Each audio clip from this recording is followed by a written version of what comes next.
This is Daily Blast Live. We're talking about what you're talking about. You all ready for this? Dun dun dun dun dun. This is a sham. No. Nope. Y'all, just stop. Welcome to DBL. It's Wednesday, November 17th. I'm Tori, and I'm here with Erica and Al. Hey, hey. Hump day. Yes. Let's get to everything, and we can discuss. So we have been By the way, you guys look radiant today. Oh, both of you guys look thank you. amazing. Wow. You look dapper You look yourself. so handsome. Well, thank you. Thank you. Appreciate it. We're done with the show. No, I'm just kidding. All right, we've been following two big trials going on right now with a lot at stake. So for the second day now, jurors are deciding the fate of Kyle Rittenhouse. He's the teenager accused of killing two people and injuring a third during a night of unrest in Kenosha, Wisconsin. And in Georgia, three men are standing trial. They're accused of killing Ahmaud Arbery, who was out jogging when video shows the men follow him, a scuffle, and finally his shooting. The prosecution rested its case yesterday, and today the defense will begin to call witnesses. So let's chat. What's at stake here in these trials? Joy Reid went viral for what she said on her show last night. Let's take a look and talk about it after. We begin the readout tonight with two cases, which will once again tell us where we are as a country. Whether armed, primarily white men can continue to take matters into their own hands and serve as judge, jury, and executioner, legally, under the law. Thoughts? She's right. Well, I mean, points have been made, and I heard no lies. Yeah, I mean, when we had this conversation earlier this year, we were talking about the Chauvin trial, and we were talking about it being a trial for the soul of a nation. When we're looking at these situations, like, you know, people obviously have their own opinions based on wherever they're coming from. But also the situation is that this can be applied anywhere. That's how I always look at these situations. What do you mean by You that? have a 17-year-old who came to a protest with an automatic or semi-automatic weapon. If you think it's okay for him to do that and he should be found not guilty, then where else are you saying that 17-year-old boys and men should be able to go in with a semi-automatic and just decide that they're going to take the law into their own hands? If you look at the it's not the Ahmaud McMichael's Arbery. trial, correct, right? yep. The trial for the men who murdered Ahmaud Arbery. Good for you, yeah. Allegedly. Allegedly. I know. Then if you think it's okay for someone to decide to take the law into their own hands and run someone down and gun them down, then where else are you saying that that's okay?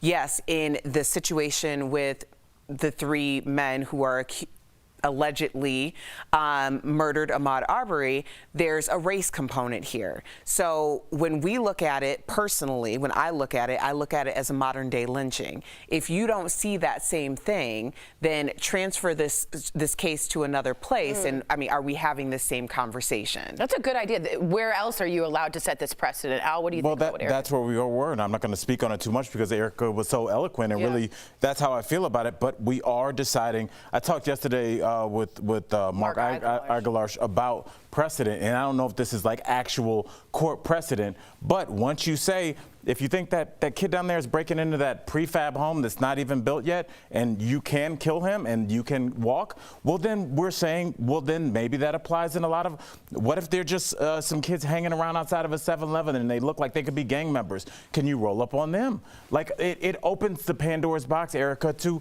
who can just a regular citizen kill because they're looking funny and I don't think I recognize their face. And I don't know if any of us wants to live in that society. There was a period, it was probably last year, where those videos went viral of those people that were in a subway and one guy had a grenade launcher on him and another guy, and they were scaring people and they were like, it's not loaded. But it's like, is that what we want? Is that what we want? Do we want people threatening that they can exercise their right to carry around grenades on their belt? Right. Is this where the direction we want to go as a country, like Erica said, or not? And it's a very simple discussion. Yeah, and I also think it's interesting. I was reading a lot about Kyle Rittenhouse from both sides, and they said if he really thought it was so violent, that protest, the only three people that were shot that night were the three people Kyle Rittenhouse shot. So if it was really such a riot, which some people are trying to claim it is, the only three people who got in trouble were from the guy who brought the AR-15. I just think that's interesting. No one else was sort of hurt in that way. So let us know what you guys think. This is an open discussion. Of course, go to YouTube or DBL app. Another thing just happened today, the QAnon Shaman. You remember this guy? Yeah? His name is Jacob Chansley, and he was just sentenced to 41 months in prison for his role in the U.S. Capitol riot. The Justice Department had asked the judge for a harsh sentence as a way to set an example. Basically, that's what we're talking about here, precedent. Am I right, Al? Yeah, I mean, I was just looking at that picture, and it's so interesting how he was the face of this movement, and now the face of this movement has gotten 41 months. And for some people, it's not enough. Some people, it's too much. But it does let people know that there are consequences. When you sit on these message boards, Erica, for years on end, throwing around conspiracy theories, what you're going to do, and then next thing you know, you blink your eyes, and now you're inside of the Capitol, and you're doing it, and it's happening. That's great, but there is something that's coming on the tail end of that, and it's 41 years of your freedom. 41 months. Yeah, 41 months. Which is for me, it would have felt like years. Right, which is about 3 years and change for people who don't do math like myself. This entire situation has been so interesting to watch it unfold. The revisionist history of it all, but also how emboldened people have been to go on social media, on their platforms, to say, I'm not going to jail. Right. I'm a white woman with white skin and blonde hair. That's not going to happen. And that's a direct quote. I don't want people to think that you're just making No, that's a direct quote. Yes. Someone who's now in prison, just so you know. Right. This one, remember when we were talking about his vegan dietary issues? Oh, yes. Oh, yeah, organic. I mean, that was I'll sit here, but you better feed me properly. That's right. Like, what is going on here? It's just the craziest thing. But then it's not crazy because this is the reality in which we live. And by allowing people to have these types of platforms and to be honored in this way so publicly is only emboldening more people to do the same thing. So yes, if you want to follow this template, then just know that at the end of this rainbow of weirdness could lie 41 months in prison. That's right. By the way, the name of my new album, Rainbow of Weirdness. Yes. Oh, I like that. Isn't that good? That'd be a good name for a comedy album. Right? Especially Thank you. yours. Erica. All right, coming up on DBL. That was no shade. No shade. I really, really liked it. A woman's life spirals after an internet follower stalks her for years. You don't want to miss this story in our series, Obsessed. But first, we want to hear from you on this next story. A new device could allow your dog to call you on the phone. Would you buy it? Stay with us.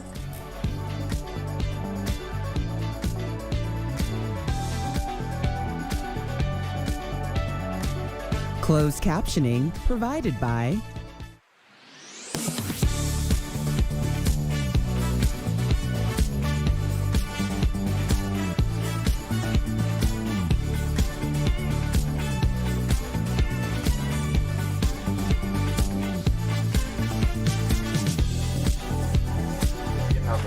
Oh, good. We Okay, said that good. jokingly that Rainbow of Weirdness might be cultural appropriation for the LGBTQ and also the Irish leprechaun. That's what Erica said. But then it just hit me. If there's gold at the end of the rainbow, and you go after it, that's not your gold. Yeah, So it is. you It's up are- for grabs. Why? Because it's from the heavens. It's from the heavens. It's from the celestial You art. just made that up. But I mean, where can't you else say is that the about gold? if you find any amount of money, you could just say it's from the heavens. Well, if you find it at the end of a rainbow, you don't think that's up for grabs? Maybe it's just a coincidence. It's at the end. Just a pot of gold? It could be. Just sitting there. Yeah, gold's coming back. Gold's coming.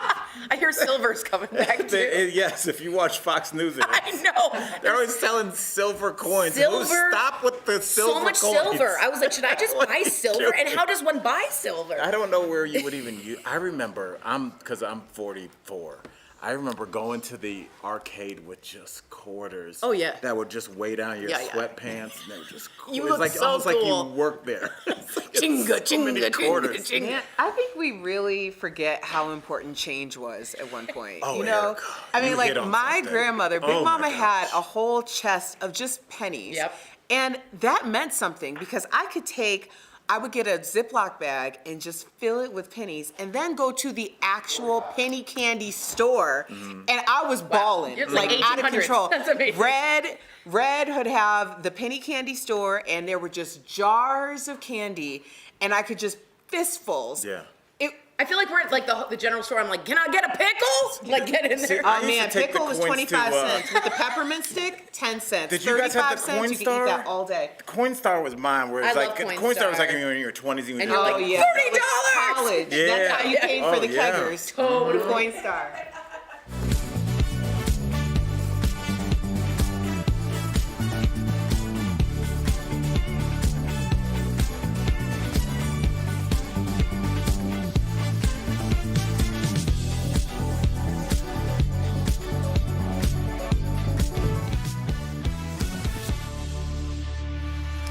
Welcome back to DBL. All right, how would you feel if you were out with friends and you got a video call from your dog?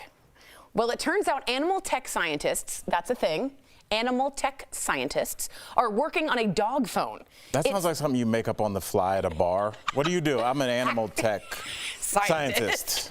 It's a ball fitted with a device that, when activated by your pet, would trigger a video call from a nearby laptop. You'd get the call on your device, and you and your lonely dog are then connected. Maybe your dog could show off its toys, or you could comfort it if it's scared or lonely. What do you think of the dog phone? Look, I love dogs, and I think this makes us look stupid. This makes us look dumb. I mean, there's a lot of things that people do for their dogs. Right. My husband and I bought an entire house for our dog. I bought a backyard for my dog. We had been looking for 2 years, and we're like, maybe we won't even buy a house. And then we ended up with Spike, who, of course, we adopted after my husband's aunt passed away. And he literally forced us out of our condo because we were getting fined by HOA because he would bark all day. Poor So in a situation like that, I would say, yeah, okay, if he could call us and that would make him stop barking and we could save ourselves fines, Yes. I would do it. Okay, but that's not going to happen. Right. That's the problem. They don't know they're calling. The dog right? doesn't know where it is. That's the name of my children's book. My next Well, one. the dog knows The first where it one was is. "Where is Baby 4?" The second one is "The dog doesn't know where it is." I mean, that's not true. The dog doesn't know. That's not true. It doesn't know. Canines are quite intelligent. It doesn't know. So now it can call me on the phone, Tori? This is how things get out of control. People have a lot of excess income. People having kids later, so they're treating their dogs as their fur Fair. babies, and that means a lot of extra money is going towards nonsense like this. Could you use it as an excuse? For instance, you're on a date or something's happened. Oh, I got to take this. My dog is calling. Would you ever use it? Would it ever be helpful? Well, that'll get you out of the want date. yeah, exactly. If you never wanted to see this person again, that's an excellent way of doing it. I do think that my dog Barnaby, for at least, can tell when Brooks and I we're not the best mood and we start to fight. He'll leave the room, tail tucked, and he is our barometer for knowing the energy has shifted in the room. And that's a pretty big deal. Does he let you know who's won? No. Oh, okay. That would be cool. Okay. That would be cool. He's like, rough. All right, do you lie to your pet? It turns out 4 in 5 pet owners feel guilty after lying to their pet, according to a new survey. Here's some The of dog those. doesn't know what a lie is. Okay, It's going to yes, be my they third do. book. Okay. Wow, a triptych. Wow. The most common lies are this. 43% of owners lie to their dog about why they need to stop playing or walking. 38% lie to their dog about going to the vet. Yeah, we're going to the park, Fido. And 7 in 10 owners believe pets know when they're being lied to. I don't lie to Spike. Oh. I never lie to Spike, but Spike always lies to me. Why? Because he's like, yes, I'm done peeing, and then I leave for an hour, and I come back, and apparently he wasn't done. He wasn't done. So no. It goes both ways. Do you ever lie to Peaches? I wouldn't even know how to do that. Peach What if doesn't you had to speak take English. Peaches to the vet and you could see she's doing this? Well, she's 9.5 pounds, so I just pick her up. She's going to the vet. Either way.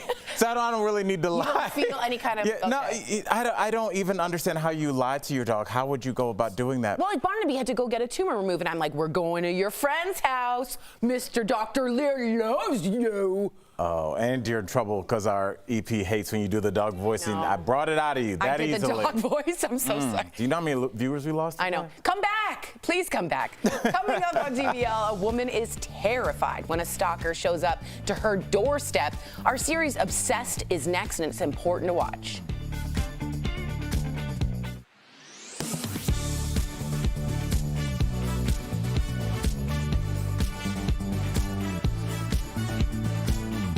The CDC is now recommending boosters for millions of people, prompting one big question: which one should I get? Enter the internet, trying to solve that question. A graphic has been circulating on social media ranking the 3 boosters for each of the vaccines. So let's verify, is this graphic based on real data? And what does it show about which boosters we should get? First, we could confirm that the data is real. It's based on this study from the NIH, which looked at 458 people, split into 9 groups. Each group had some combination of the 3 vaccines and 3 boosters. And the numbers referenced in that tweet show what's called the geometric mean fold rise. Geometric fold rise refers to the level of antibodies that are measured after you get a vaccine. So anytime you boost, you're going to get a rise in antibody. They're going to rise 2-fold, 3-fold, whatever it might be. And according to this data, it's clear. There was a much bigger response to mRNA boosters. Our experts say that's especially the case for those who got the Johnson & Johnson vaccine. In that study, their antibodies jumped 4.6-fold after getting a J&J booster, but they jumped 32.8-fold for a Pfizer booster and 56.1-fold for a Moderna booster.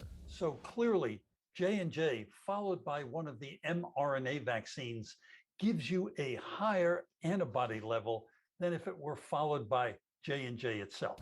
As for those who received an mRNA vaccine, meaning Moderna or Pfizer, our experts say that so far the data shows sticking with an mRNA booster is the way to go. Now we should note this is preliminary data, and the study itself points out that there are some limitations, including a small sample size. Also, Dr. Adalja points out that antibodies are just one way to measure immunity. So we can verify that yes, this graphic is based off of real numbers from the NIH, and so far it shows that an mRNA booster will create the most antibodies, especially if your original shot was Johnson & Johnson.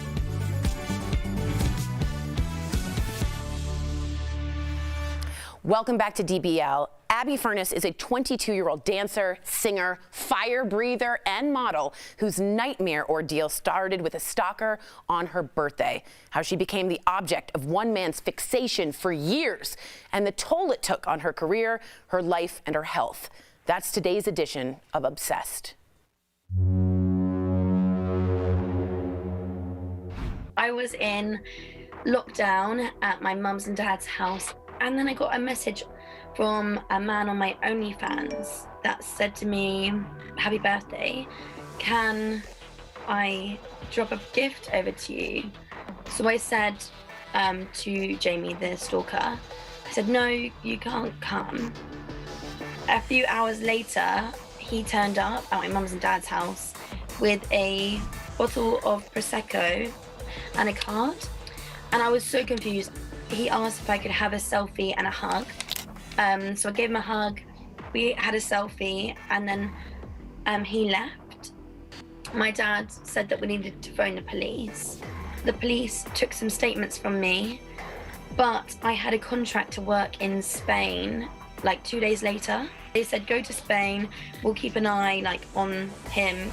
So I left and I went to Ibiza, and then maybe 7 days in, when I was in a bar, I got a message from Jamie saying that he was in Ibiza, and I thought he was just trying to scare me.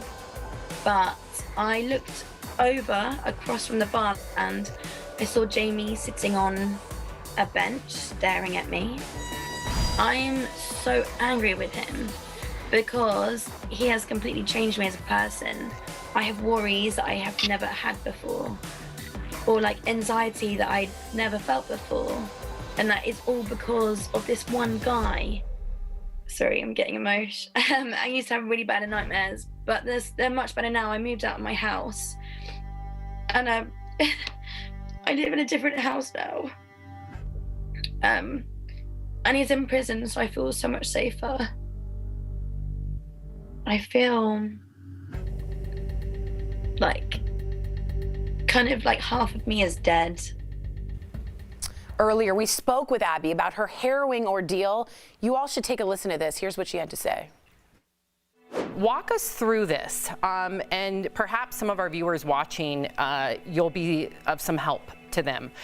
What was it like coming face to face with your stalker, not once, but over and over again? It was honestly so terrifying. I think from the moment it started, I was so confused. And then it just got worse and worse and worse, and the feeling got scarier and scarier as the situation grew. That's so terrifying. I want to know how this obsession, and I say that purposely with you, affected your relationship with your friends and everything, but especially with your boyfriend. How did that work, that dynamic? Honestly, he actually didn't think I was telling the truth at the beginning. Wow. Because the story is so dramatic, he just thought I was a drama queen. And it made me feel really awful because the closest person to me, my boyfriend, didn't believe me. The nature of your job means that you always have to put yourself out there. How did having a stalker impact your work? Did you want to shy away from the public eye?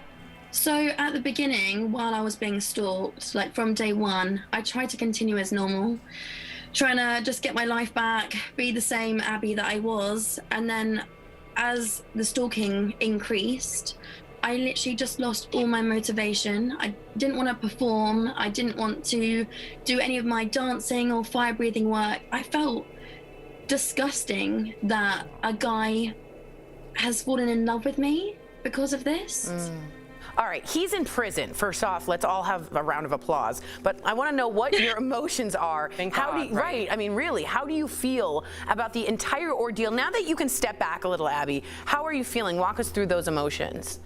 I feel very safe. I feel very relieved as well. Not just for myself, but for my family and friends. But I still feel like I'm stuck, like I'm trapped. I still don't feel like everything's over. You know he's not going to be in prison forever. So what are you worried about? Do you think that he'll come after you again, especially now that you've spoken out about him? Like, how are you feeling about this countdown to his release? Honestly, I'm so scared. I actually think he likes me talking out about it, which I didn't realize at the beginning. He just wants me to think about him all the time. Oh, wow. He's relapsed, and I thought it would stop after the first time he went into prison. But it's happened, this is like his third time in prison now. I just don't think he'll ever stop. By you speaking out, that courage is going to help one of our viewers. Just know that we will continue to follow your journey and we will continue to be on your side, okay? And you are a brave young woman. We appreciate you. Heck yes. Thank you so much. Yeah. That means a lot. We are always here and we appreciate you. We'll be right back. Promotional consideration is brought to you by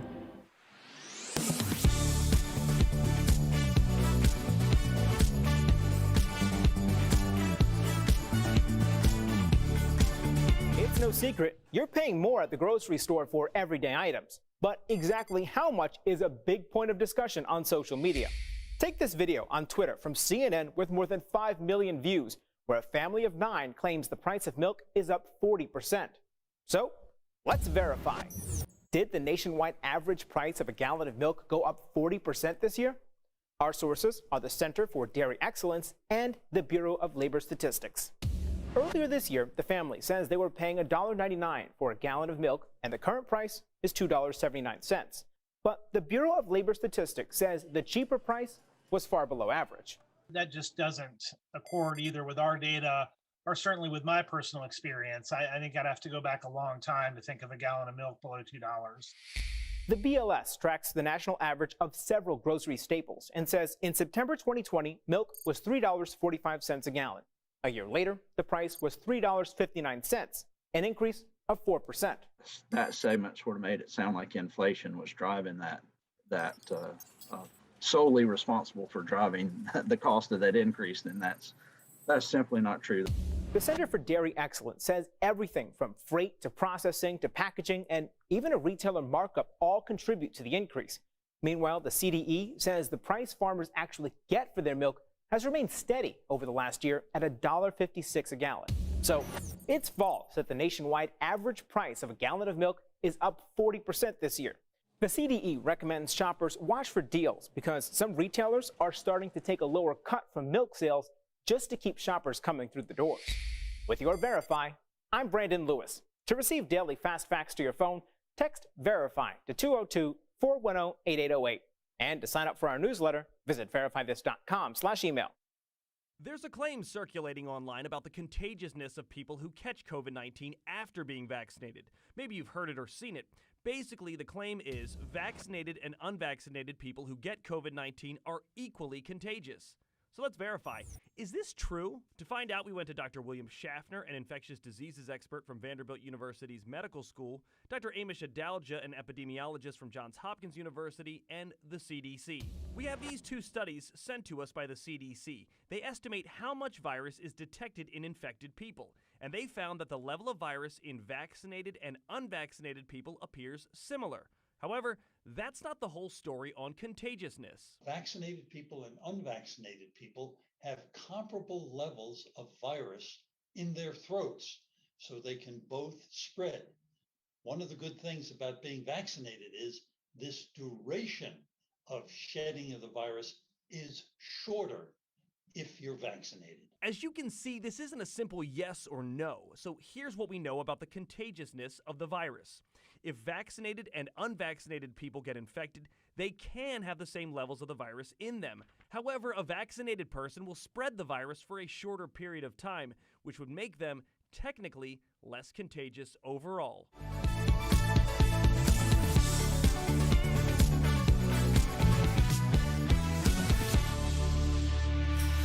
Welcome back. It is open enrollment season and you need to be on the lookout for scams, so it's time for helpful tips from Health Markets. So when you're shopping for health coverage, be on the lookout for plans that don't meet the minimum requirements of the Affordable Care Act. Misleading marketing might lure you in, but often these plans won't cover pre-existing conditions and they could expose you to massive medical bills. Health Markets can help you find a plan in minutes. Just call 1-800-390-9633 or log on to healthmarkets.com.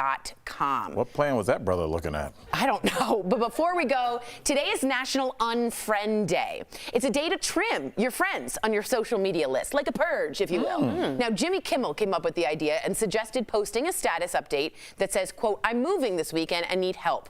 The people that respond are your friends. Everyone else is not." Thoughts? Yeah, you're going to need a little bit more than that. That seems a little harsh, right? Well, I mean, there's extenuating circumstances, but it's okay to, purge. Yeah, it's okay to purge. Would you? And also, I don't think that we're this far along in the internet and social media where we don't really think they're friends. Like, they're people that you know or like loosely associated with your orbit. So a lot of people, you'd be like, come help me move. Some people are like, I live in Hawaii, dude. You know, so like, I don't know if that's a real thing, but I do like what it's kind of doing, where it's like, hey, if we haven't talked, or you don't like my post and I don't like your post, maybe we should see other social media sites, you know? But, maybe that's it, but I don't know if it's friends. Do you help people when they move? I do. And I'm sorry to have to cut you off. This person needs a shout out. Our stage manager, David. I didn't even ask him. He just helped me move in the middle of the cold. You are a real friend. You're a real David, dude. bravo. He wanted nothing in return, so I appreciate it. Yes. All right. Well, DBL's new every day. We'll see you same time, same place tomorrow. Thank you, David.